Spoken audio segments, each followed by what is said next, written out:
Iran మరోసారి big attack పాల్పడింది. Missile దాడులతో ఈ రెండు నౌకలు కూడా పూర్తిగా మంటలో చిక్కుకొని కాలి బూడిదైపోయాయి. ఆయిల్ ట్యాంకర్లు రెండు కూడా. అయితే ఇరాన్ అమెరికా శాంతి ఒప్పందం తర్వాత ఇదే అతిపెద్ద అటాక్. హార్ముజ్ సమీప నౌకలపైన దాడిని ధృవీకరించింది IRGC. Iranian revolutionary guards and corps చెప్తున్న ప్రకారంగా ఈ దాడి మేం చేసిందే అని అంగీకరించారు. దాడుల తర్వాత ఇరాన్కి ట్రంప్ ఒక స్ట్రాంగ్ వార్నింగ్ కూడా ఇచ్చారు. ఒప్పందం లేకపోతే ఇరాన్ని అంతం చేయడం మాకు కష్టం కాదు, గంటల్లో వారి వంతెనలను కూల్చేయగలం, విద్యుత్ సరఫరా నిలిపివేయగలం. ఇరాన్ దగ్గర డబ్బు లేదు, పరిస్థితులు ఎలా ఉన్నా నేను ఒప్పందానికి మొగ్గు చూపుతా, యుద్ధం ప్రభావం ఎవరిపైనా పడడం నాకు ఇష్టం లేదు. ఇది డొనాల్డ్ ట్రంప్ చేస్తున్న స్టేట్మెంట్. ఇక ఖమేనీ అంత్యక్రియల వేళ మరోసారి ఉద్రిక్తత వాతావరణం నెలకొంది. ట్రంప్ పై ఆగ్రహం వ్యక్తం చేస్తున్నారు ఇరాన్ ప్రజలు. ఇక ట్రంప్ వ్యతిరేక నినాదాలతో మారుమోగిపోయే అంత్యక్రియల ప్రాంగణం మొత్తం కూడా. సో అలీ ఖమేనీ అంత్యక్రియలు జరుగుతున్నాయి, మీకు తెలిసిందే. అలీ ఖమేనీ అంత్యక్రియలు మొదలైంది నిన్నటి నుంచి. సుమారుగా 9వ తేదీ వరకు కూడా ఈ అంత్యక్రియలు జరుగుతాయి. 9వ తేదీన ఆయన స్వగ్రామంలో ఆయన్ని పూర్తిగా ఖననం చేస్తారు. అప్పటి వరకు ఈ కార్యక్రమాలు జరుగుతున్న తరుణంలో ఇప్పుడు స్ట్రైట్ ఆఫ్ హార్ముజ్ దగ్గర ఓమన్ తీరంలో జరిగినటువంటి 2 కార్గో నౌకల యొక్క దాడి చాలా తీవ్రంగా పరిగణిస్తోంది అమెరికా. ఇటు కేవలం అమెరికా దీన్ని సీరియస్గా తీసుకోవడమే కాదు, ఇంకోవైపు ఇరాన్ పబ్లిక్ కూడా అంత్యక్రియల కార్యక్రమంలో ఆ ప్రాంగణం మొత్తం కూడా ఆందోళన కలగజేస్తూ ఉన్నాయి. చాలా పెద్ద ఎత్తున ఎక్కడ చూసినా కూడా ఇదే ఉద్రిక్తత వాతావరణం నెలకొంది. సో అక్కడ ఓమన్ తీరంలో 2 నౌకలు కూడా కాలి బూడిదైపోయే మంటలు చిక్కున్నాయి.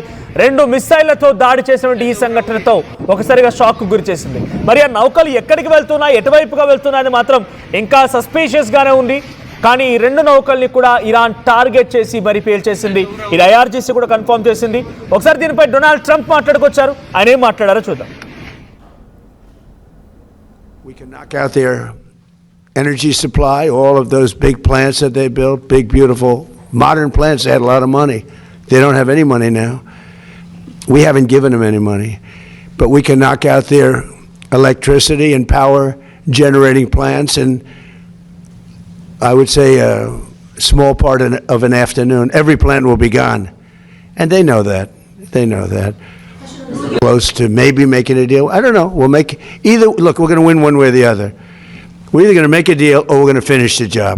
Okay? And it won't be tough to finish the job. I'd rather make a deal because I don't want to affect 91 million people. We can knock down their bridges in 1 hour. We can knock out their energy supply, all of those big plants that they built, big, beautiful, modern plants. They had a lot of money. They don't have any money now. We haven't given them any money, but we can knock out.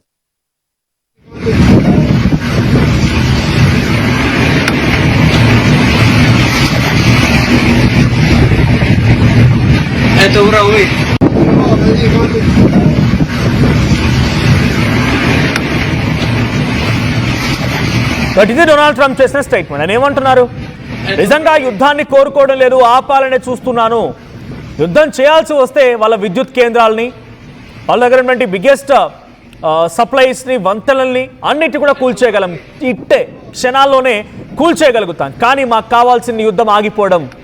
ఇది శాంతి చర్చలకు సంబంధించినటువంటి ఆ చర్చలు జరుగుతున్న attack తర్వాత Donald Trump reaction. Donald Trump ఏం చెప్తున్నారు? చాలా క్లియర్గా అంటున్నారు ఆయన, యుద్ధం కాదు మాకు కావాల్సింది శాంతి, శాంతి కోరుకుంటున్నాము. ఇది ఆయన చేస్తున్న స్టేట్మెంట్. సో మొన్నటి వరకు డొనాల్డ్ ట్రంప్ ఏ చిన్న అటాక్ జరిగినా కూడా ఇరాన్ని అంతమొందిస్తాం, ఇరాన్ అంతు తేలుస్తాం, ఇరాన్ సంగతి చెప్తామని చెప్పి వార్నింగ్ ఇచ్చే వ్యక్తి ఇప్పుడు ఈ మాటల ద్వారా మాత్రం కాస్త తగ్గాడు, ఆ తగ్గుముఖం పెట్టాడు. ఇకపై ఆయనకి ఇంటర్నల్గా అక్కడ అమెరికాలో కూడా అనేక రకాల వ్యతిరేకతలు వస్తూ ఉన్నాయి. ప్రపంచవ్యాప్తంగా కూడా ఈ అటాక్ నేపథ్యంలో చాలా విపరీతమైన నెగిటివిటీ వస్తూ ఉంది. సో ఈ నెగిటివిటీ నుంచి తనని తాను రక్షించుకోవాలనుకున్నాడో ఏమో, కానీ అందుకే ఆయన యుద్ధం ఆగిపోవడం మాకు కావాలి, యుద్ధం జరగడం కాదు, అందుకే నేను అటాక్ చేయలేదు, నేను నిజంగానే అటాక్ చేయాలి, ఇరాన్ని అంతమొందించాలనుకుంటే నాకు క్షణాల్లో పని, చిటికేసినంత ఈజీగా నేను వంతెనల్ని, విద్యుత్ కేంద్రాలని, అక్కడ జరిగేటువంటి ట్రాన్సిట్ని మొత్తాన్ని కూడా ఆపివేయగలుగుతానని చెప్పి డొనాల్డ్ ట్రంప్ మాట్లాడుతున్నారు. సో నేను స్ట్రైట్ ఆఫ్ హార్ముజ్ దగ్గర ఓమన్కి సమీపంగా 2 నౌకలు ఒకదాని వెంట ఒకటి వస్తున్న సమయంలో ఒక్కసారిగా భారీ అటాక్ జరిగింది. తమ మిసైళ్లతోని విరుచుకుపడింది ఐఆర్జీసీ. ఆ మిసైళ్లు కాస్త ఆ 2 నౌకలు కూడా పూర్తిగా కాలి బూడిద చేశాయి. సో ఇక్కడ క్యాజువాలిటీస్ విషయానికి వస్తే, అంటే ఏదైనా మరణాలు ఉన్నాయా అనే విషయం కనుక చూస్తే ఎటువంటి మరణాలు సంభవించలేదు. కానీ ఈ అటాక్లో 2 నౌకలు కూడా పూర్తిగా, ఆయిల్ ట్యాంకర్లు పూర్తిగా దగ్ధమైపోయాయి, మంటల్లో చిక్కొని పూర్తిగా కాలి బూడిదైపోయాయి. సో అక్కడ జరిగేటువంటి అటాక్స్కి ఇప్పుడు ఏ దేశము రియాక్ట్ అవ్వలేదు, బికాజ్ ఇప్పటివరకు ఈ నౌకలు ఏ దేశానికి సంబంధించినవి ఎక్కడ ట్రాన్సిట్ అవుతున్నాయి అనేది క్వశ్చన్ మార్క్గా ఉంది కాబట్టి ఇంకా ఎవరు రియాక్ట్ అవ్వలేదు. మరి ఈ నౌకలు ఎక్కడికి వెళ్తున్నాయి, ఆ దేశం యొక్క రియాక్షన్ ఏంటి అనేది కూడా చూడాల్సిన అవసరం అయితే ఉంది. But straight of Hormuz free open అనేది ఇంకా కొనసాగడం లేదు. ఇది ఇంకా స్ట్రైట్ ఆఫ్ హార్ముజ్ కంప్లీట్గా ఇరాన్ చెప్పు చేతుల్లో, ఇరాన్కి కంట్రోల్లోనే లాక్ చేసి పెట్టి ఉందనేది దానికి ఒక నిదర్శనంగా ఇప్పుడు జరిగిన అటాక్గా చూడాలి. ఇంకోవైపు అలీ ఖమేనీ అంత్యక్రియలు జరుగుతూ ఉన్నాయి. ఫిబ్రవరి 28న చనిపోయారు ఆయన, కానీ అప్పటి నుంచి ఇప్పటివరకు అంత్యక్రియలు జరగలేదు ఇంకా. సో అంత్యక్రియలు మొదలయ్యాయి. నిన్న సాయంత్రం నుంచి అంత్యక్రియలకు సంబంధించి ఆ ప్రాంగణం కానీ ర్యాలీగా దేశమంతటా ఆయన చనిపోయినందుకు కానీ నివాళులర్పిస్తూ ఆయన యాత్ర చేస్తూ ఉంటారు. సో ఆ సమయంలో అక్కడ దేశస్తులు మొత్తం కూడా, ఇరానియన్స్ మొత్తం కూడా అమెరికా డొనాల్డ్ ట్రంప్ని చంపేయాలి అనే రకంగా వాళ్ళంతా నినాదాలు చేస్తున్నారు. డొనాల్డ్ ట్రంప్ని చంపేయాలి నినాదాలు చేస్తున్నారు. ఒకసారి ఇరాన్లో అంత్యక్రియల సమయంలో ఆ ప్రాంగణంలో ఎటువంటి నినాదాలు కొనసాగుతున్నాయి ఒకసారి ఆ వీడియో కూడా చూద్దాం.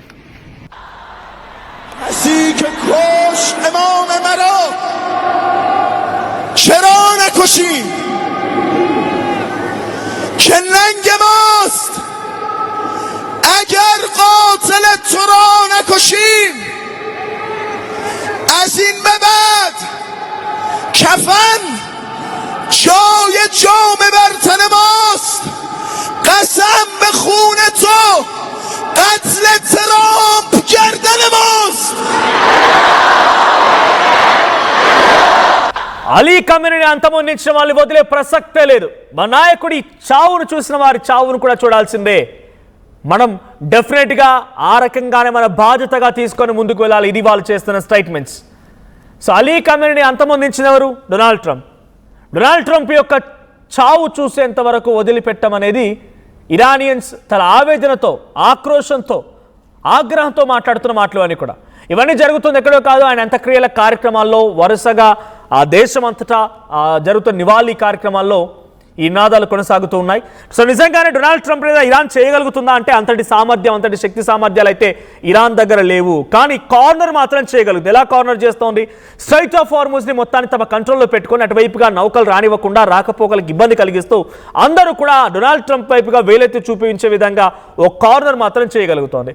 గల్ఫ్పై అటాక్స్ చేస్తూ, గల్ఫ్ కంట్రీస్పై అటాక్ చేస్తూ సౌదీ, కువైట్, బైరాన్, బనామా, ఖతార్, యుఏఈ దేశాలు వీటన్నిటిపై అటాక్ చేస్తూ వరుసగా డొనాల్డ్ ట్రంప్ని మాత్రం ఇరకాటంలో పెట్టేందుకు ఇరాన్ ప్రయత్నం చేస్తోంది. సో ఇరాన్లో ఒకవైపు డొనాల్డ్ ట్రంప్కి శిక్ష వేయాలనే నినాదాలు, ఇంకోవైపు స్ట్రైట్ ఆఫ్ హార్ముజ్ దగ్గర ఆ నౌకలు పేలిపోయేటువంటి సిచ్యువేషన్లు ఇవన్నీ చూస్తున్న తర్వాత డొనాల్డ్ ట్రంప్ కొన్ని సీరియస్ అవుతారేమో అని అంతా భావించారు. కానీ డొనాల్డ్ ట్రంప్ మాత్రం మేము శాంతిని కోరుకుంటున్నాం, మాకు కావాల్సింది శాంతి, మేము నిజంగా తలుచుకుంటే క్షణాల్లోనే అక్కడి పరిస్థితి మొత్తం తారుమారు చేయగలుగుతాం, కానీ మాకు కావాల్సింది పీస్. సో మేము పీస్కి కట్టుబడి ఉన్నామని చెప్పి డొనాల్డ్ ట్రంప్ అంటున్నారు. సో మీకేమనిపిస్తుంది? ట్రంప్ నిజంగానే పీస్కి కట్టుబడి ఉన్నాడు అనుకుంటున్నారా? లేదు, ఇంటర్నల్గా తన దేశంలో వచ్చేటువంటి వ్యతిరేకత, అక్కడ ఈయనకు డైరెక్ట్గా ఓటింగ్ పెడితే కూడా ఆయనకు యాంటీగా పోల్లు పడ్డాయి, ఆయనకు యాంటీగా ఓటింగ్స్ పడ్డాయి అంటేనే అర్థం చేసుకోండి అక్కడ ఏ స్థాయిలో ఆయనకు వ్యతిరేకత దేశంలో కూడా ఎదురైంది అనేది. వీటన్నిటి నేపథ్యంలో భయపడిపోయి వెనక్కి తగ్గాడా? మీకేమనిపిస్తోంది?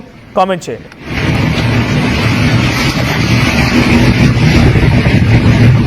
Это уровы.